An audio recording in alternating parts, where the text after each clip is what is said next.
All right. This is the last review of the Arizona team tournament.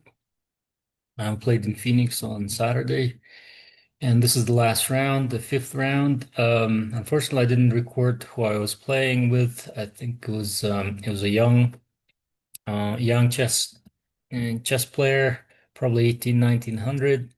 So I played my usual D4, D5, Bishop F4, C5. E3, normal stuff, knight c6, knight c3, and we transpose to Jobava system. Um, takes a6, preventing me from going to b5. Knight f3, e6. It's a little bit more of a passive system, but it's fine. Bishop d3, knight f6, castle, bishop d6, and queen d2. Okay, so I've had this positions before in blitz, and that's how I know to play bishop. I mean, queen d2, exchanging this dark squared bishop is good for me. So that's what he does, but that's I bring out my queen. 97 is a very weird move. My guess is this is a very defensive move. Obviously, you don't want to make too many moves with the same piece in the opening. So to me, it's a mistake. It's a losing tempo. He should have just castled. But my guess is this kid looked up my games online and he knew I'm going to play this, and he maybe uh, looked at the computer move and tried to force my his knight is going to come to g6 and try to protect his king position, attacking my queen over here. So not the perfect move, and I continued to bring my piece into play. Rook e1, knight g6. Obviously, I don't want to exchange my good bishop for this knight, so I play queen g5. So trying to be still aggressive on the king side. So if he castles, which he does, I play h4, trying to dislodge this knight. He played h6, which is fine, right? Kicking my queen, but now this is a bit of a weakness on this side. And now once I retreat with my queen, the now I'm trying I can take this knight, and the g6 pawn is going to be weak, right? So I was thinking about going back to g3, but then knight h5, kicking my queen again, and if I go here he can attack me again, and I didn't want to go with my queen to a square like h2, which is super passive for the queen. And if you go to h3, he can play e5 and attack my queen with his bishop. So that's why I just went back, hoping. Now, asking question to this knight. Is he going to give up the knight and create this weakness, or not? And obviously, he goes back. He doesn't want to get that weakness. And I continue to bring my pieces. So usually this knight, so I go back here. Uh, did I repeat? Yeah, I did repeat. I went back here because now if he comes here, I can just take it, right? So he doesn't want to do that, so he plays the bishop here. And now in Jabava's system, a lot of times when they play this variation, they play a6, covering this square, and this square this knight is not very good. He doesn't have a lot of places to go. So I need to bring this knight to the king side to attack his king. So that's what I do. Knight e2, knight attacks my queen, queen retreats again. Knight goes back, knight g3. So I got my knights here, so they're ready to jump at some point to attack the king. Okay, he plays queen c7, normal move, and bring the rook to play, rook e8. I wasn't sure what the purpose of this move was, probably another waste of a tempo. I play c3, so my pawn is not hanging sometimes when the queen comes to b6 or something. And also, I'm thinking maybe I can put the bishop here and have this battery and try to checkmate him on h7 square. So those are the kind of plans. And now he plays b5, which computer doesn't think it's a good move, which I agree, because it's kind of blocking his bishop a lot of times, because the bishop is so strong for attack. My bishop is so strong in attack, and they try to exchange this bishop with bishop b5, and this bishop is really bad, blocked up by the pawns. So it's better to bring it out. So maybe queen b6 was better, and then bishop b5 trying to exchange his queen, this bishop. And if I don't exchange, I go back, the bishop comes here, attacks this pawn, and there's all kinds of different things. So at least the bishop becomes active. But with b5, he blocks up his bishop again, so all his pawns are blocking his bishop. That's why it's not a very good move. Okay, knight e5, knight jumps in, knight c6, queen comes back to f4. So now my threat is uh, knight h5, and if he takes, I win a pawn. I check and take this knight. Okay, so that's my threat. So he goes back with the rook, and I start bringing other pieces to attack. So rook lifts up. So I'm gonna swing here at some point, maybe come here. So that was my plan, maybe come here, and queen retreats back, and then I can sack that defensive knight, eliminate that defensive knight, and then if he takes, queen is going to take on h7 with all kinds of checkmating ideas with the knight jumping. I can checkmate on g6 on h7 because the bishop is here too. Okay, queen goes back, so he sees that stuff, so he's protecting the knight. I just double my rooks. There's no real idea here, but whenever there's half open file, you want to put the rooks here because maybe the rook is going to swing back, the other rook is going to lift, and then come here as well. So it's always useful to double rooks. And so I'm building up the pressure.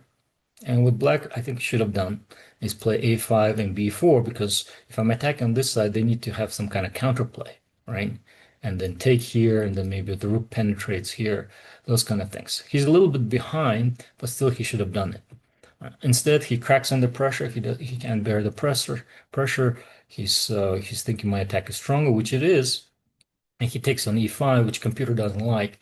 And obviously, I was glad to see it because now my pawn is going to take and dislodge his main defender of his king, this knight. This knight defends a lot of squares, so knight has to go back. And now look at all his pieces are very, very passive on the back rank. I jump in with a knight, and now I have to tell you that at this point, because we had all kinds of maneuvering, we played 26 moves, I probably have 3 or 4 minutes left on my clock because it's game in 40 minutes. And I play knight h5, and I like my position because I'm attacking. My rook is going to swing over here. And of course, I saw his move f5, which is okay move because he has to defend. Otherwise, he's losing because all my pieces coming to attack his king.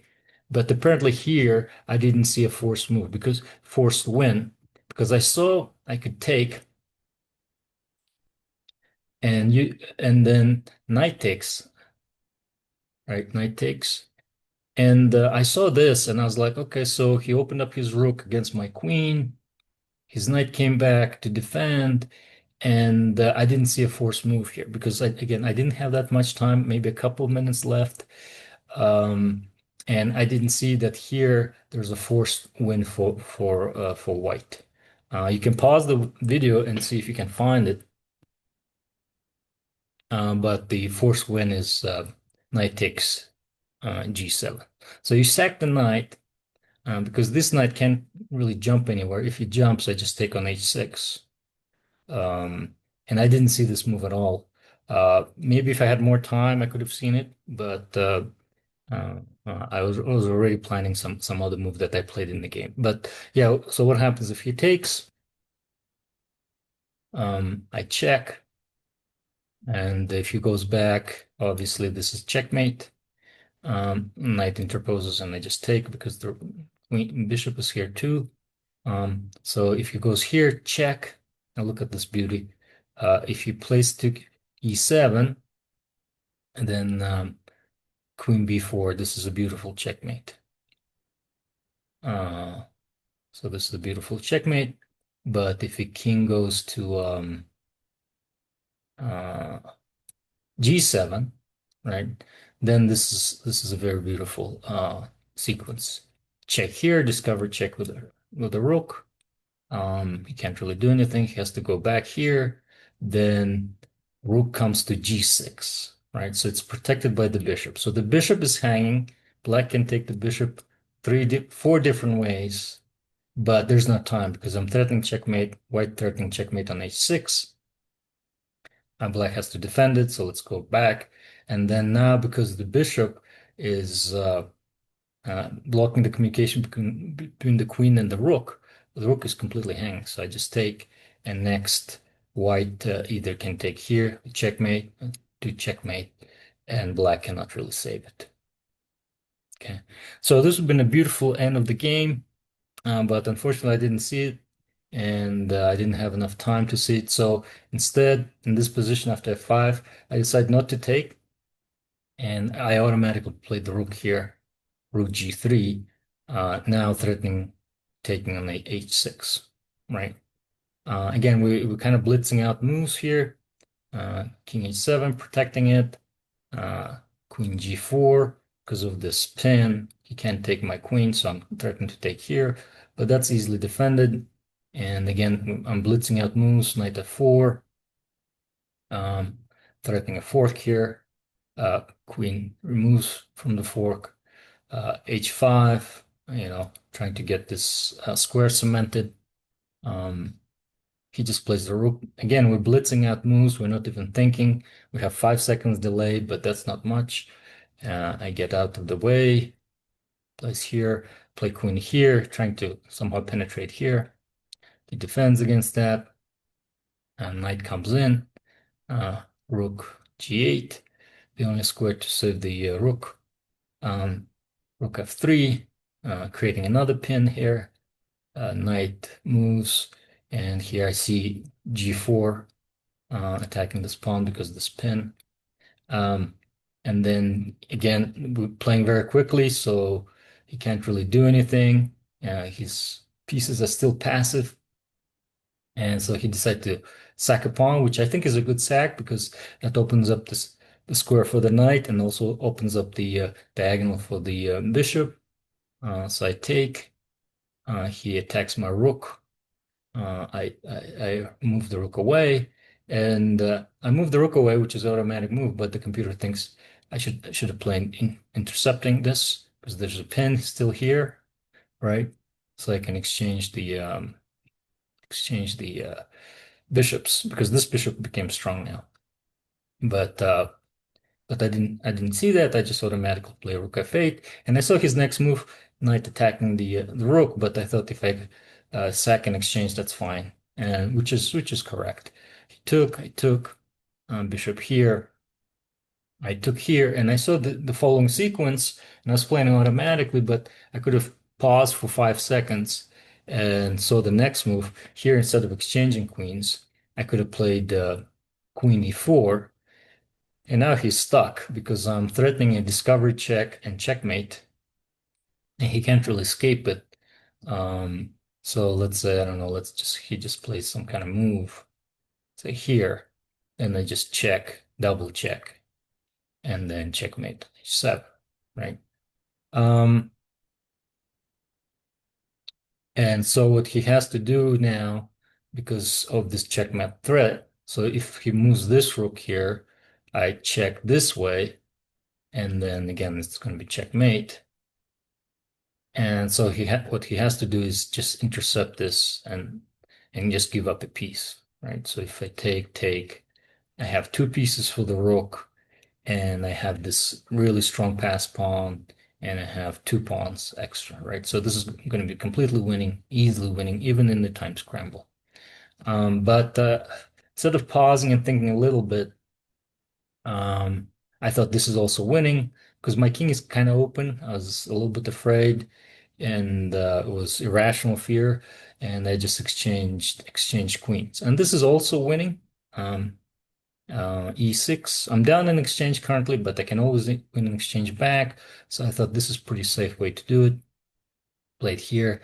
I saw this stuff. I take, and now I'm up 2 pawns and I'm completely winning.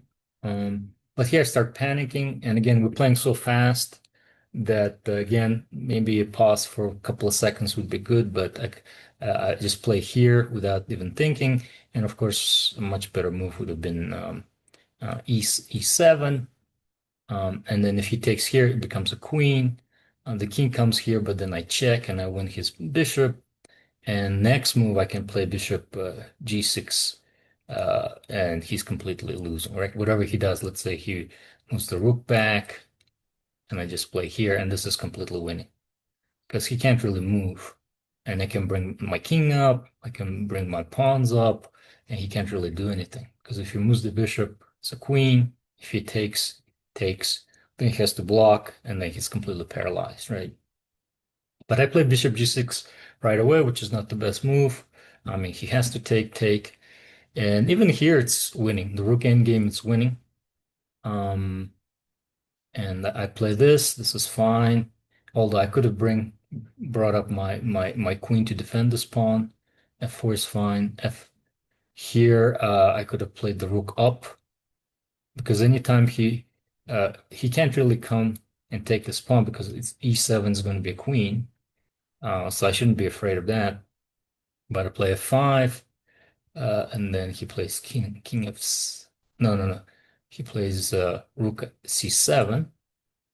C7, I think was the move, yeah. Um, and I played king f2, which is not the best move. I should have played rook c5 because he's threatening to come and take my pawn. So I should just defend against that. And again, he can't really do anything. But instead, I just bring instinctively the king up, rook here. And even here, I could have won if I paused for a second and thought about it because the move here is f6, check. And then if he takes with the king, obviously the pawn moves forward. And if he takes with the pawn, then I can play g7. I can play rook g1, and now this pawn goes forward. And I think this is also winning. But here I was like, oh, I'm losing a pawn. So I start moving the king, move the king right here, and then he took, and and I think I moved here. He checked me again. Again, I don't have a record of this. I just remember because at this point we only have like 3 seconds left, and we're just playing without even thinking completely. And I lost all my pawns, but eventually somehow ended up a draw because in the end there was a position where he had to do a perpetual check to me because I was up a pawn somehow. He lost all his pawns, and the game actually ended up in a draw. Very crazy game. I could have won it easily in the beginning. I just ran out of time, and I didn't see that knight g7 check, which would have been a very beautiful sack. But we ended up in a draw in the end in this time scramble. It was crazy. It wasn't really chess. It was just like moving pieces. So anyway, I hope you enjoyed the first part of the game, and the last part of the game was just a mess. Thank you for watching, and that's the end of the reviews.